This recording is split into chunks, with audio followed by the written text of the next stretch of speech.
मेरे सभी श्रोताओं को मेरा प्यार भरा नमस्कार। आज मैं आपके लिए लाई हूँ हिंदी के प्रसिद्ध साहित्यकार हरिशंकर परसाई जी की लिखी हुई एक कहानी जिसका शीर्षक है भोला राम का जीव। तो प्रस्तुत है कहानी भोला राम का जीव। ऐसा कभी नहीं हुआ था।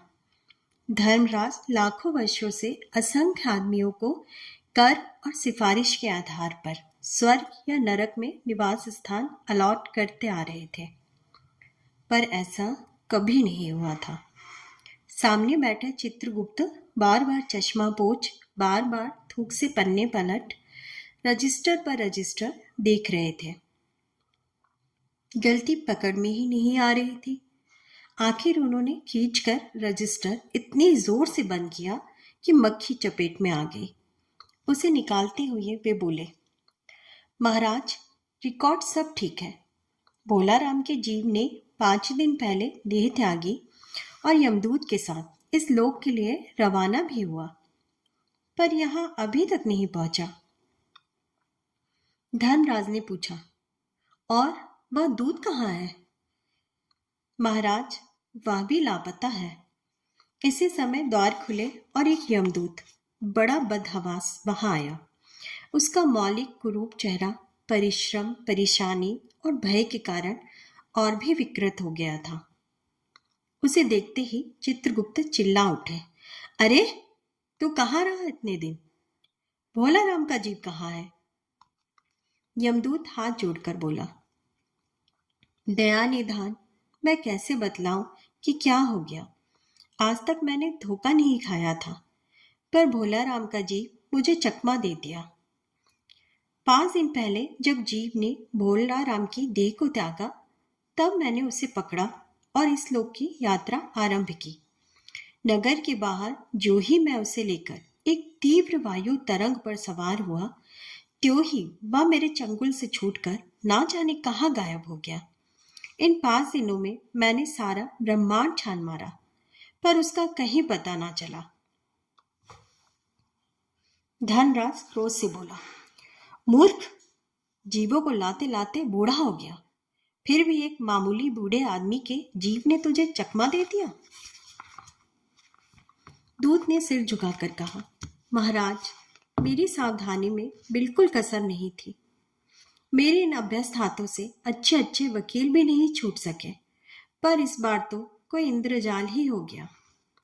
चित्रगुप्त ने कहा, महाराज, आजकल पृथ्वी पर इस प्रकार का व्यापार बहुत चला है। लोग दोस्तों को कुछ चीजें भेजते हैं और उसे रास्ते में ही रेलवे वाले उड़ा लेते हैं। होजरी के पार्सलों के मोजे रेलवे अफसर पहनते हैं। मालगाड़ी के डिब्बे रास्ते में कट जाते हैं। एक बात और हो रही है, राजनीतिक दलों के नेता विरोधी नेता को उड़ाकर बंद कर देते हैं। कहीं भोला राम के जीव को भी तो किसी विरोधी ने मरने के बाद खराबी करने के लिए नहीं उड़ा दिया। धर्मराज ने व्यंग से चित्रगुप्त की ओर देखते हुए कहा, तुम्हारी भी रिटायर होने की उम्र आ गई। भला भोला राम जैसे नगण्य दीन आदमी से किसी को क्या लेना देना। इसी समय कहीं से घूमते घामते नारद मुनि वहां आ गए। धर्मराज को गुमसुम बैठे देख बोले, क्यों धर्मराज, कैसे चिंतित बैठे हैं? क्या नरक में निवास स्थान की समस्या अभी हल नहीं हुई? धर्मराज ने कहा, वह समस्या तो कभी की हल हो गई। नरक में पिछले सालों में बड़े गुड़ी कारीगर आ गए हैं। कई इमारतों के ठेकेदार हैं जिन्होंने पूरे पैसे लेकर रद्दी इमारतें बनाई। बड़े बड़े इंजीनियर भी आ गए हैं जिन्होंने ठेकेदारों से मिलकर पंचवर्षीय योजनाओं का पैसा खाया। ओवरसियर हैं जिन्होंने उन मजदूरों की हाजिरी भरकर पैसा हड़पा जो कभी काम पर गए ही नहीं। इन्होंने बहुत जल्दी नरक में कई इमारतें तान दी हैं। वह समस्या तो हल हो गई, पर एक बड़ी विकट उलझन आ गई है। भोला राम नाम के एक आदमी की 5 दिन पहले मृत्यु हुई। उसके जीव को यह दूत यहाँ ला रहा था कि जीव इसे रास्ते में चकमा देकर भाग गया। इसने सारा ब्रह्मांड छान डाला, पर वह कहीं नहीं मिला। अगर ऐसा होने लगा तो पाप पुण्य का भेद ही मिट जाएगा। नारद ने पूछा, उस पर इनकम टैक्स तो बकाया नहीं था। हो सकता है उन लोगों ने रोक लिया हो। चित्रगुप्त ने कहा, इनकम होती तो टैक्स होता, भुखमरा था। नारद बोले, मामला बड़ा दिलचस्प है। अच्छा, मुझे उसका नाम पता तो बताओ, मैं पृथ्वी पर जाता हूँ। चित्रगुप्त ने रजिस्टर देखकर बताया। भोला राम नाम था उसका। जबलपुर शहर में घमापुर मोहल्ले में नाले के किनारे एक 1.5 कमरे के टूटे फूटे मकान में वह परिवार समेत रहता था। उसकी एक स्त्री थी, 2 लड़के और एक लड़की। उम्र लगभग 60 साल। सरकारी नौकर था। 5 साल पहले रिटायर हो गया था। मकान का किराया उसने 1 साल से नहीं दिया, इसलिए मकान मालिक उसे निकालना चाहता था। इतने में भोला राम ने संसार ही छोड़ दिया। आज 5वां दिन है। बहुत संभव है कि अगर मकान मालिक वास्तविक मकान मालिक है तो उसने भोला राम के मरते ही उसके परिवार को निकाल दिया होगा। इसलिए आपको परिवार की तलाश में काफी घूमना पड़ेगा। माँ बेटी के सम्मिलित क्रंदन से ही नारद भोला राम का मकान पहचान गए। द्वार पर जाकर उन्होंने आवाज लगाई, नारायण नारायण। लड़के ने देखकर कहा, आगे जाओ महाराज। नारद ने कहा, मुझे भिक्षा नहीं चाहिए, मुझे भोला राम के बारे में कुछ पूछताछ करनी है। अपनी माँ को जरा बाहर भेजो बेटी। भोला राम की पत्नी बाहर आई। नारद ने कहा, माता, भोला राम को क्या बीमारी थी? क्या बताऊं, गरीबी की बीमारी थी। 5 साल हो गए पेंशन पर बैठे, पर पेंशन अभी तक नहीं मिली। हर 10-15 दिन में एक दरख्वास्त देते थे, पर वहां से या तो जवाब आता ही नहीं था, और आता तो यही कि तुम्हारी पेंशन के मामले में विचार हो रहा है।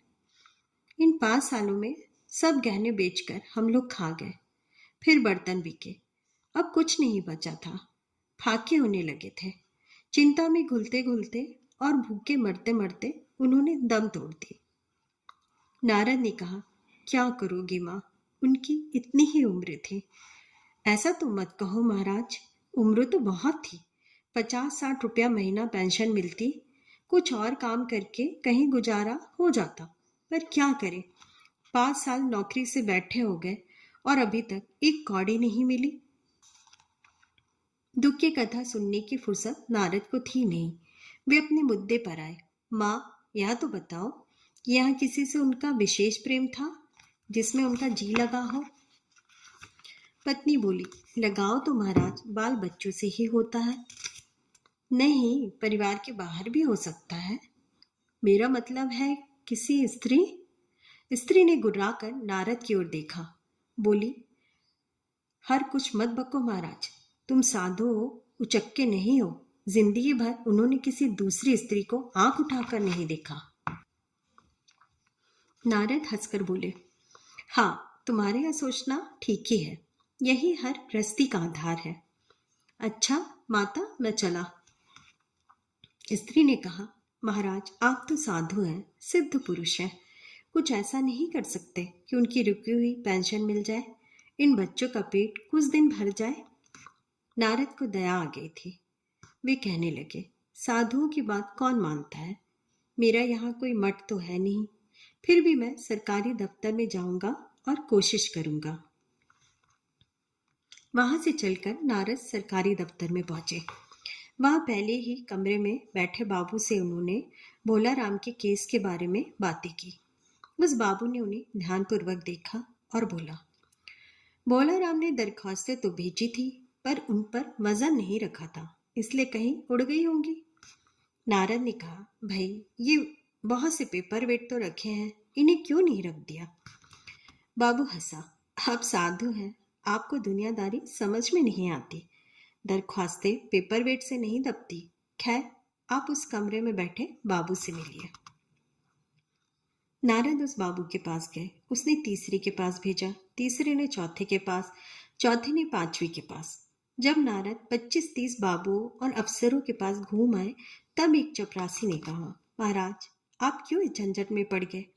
आप अगर साल भर भी यही चक्कर लगाते रहो तो भी काम नहीं होगा। आप तो सीधे बड़े साहब से मिलिए, उन्हें खुश कर लिया तो अभी काम हो जाएगा। नारद बड़े साहब के कमरे में पहुंचे।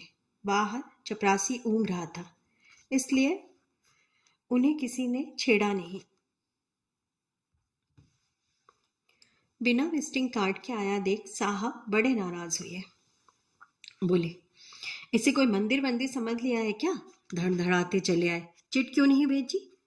नारद ने कहा, कैसे भेजता, चपरासी सो रहा है। क्या काम है?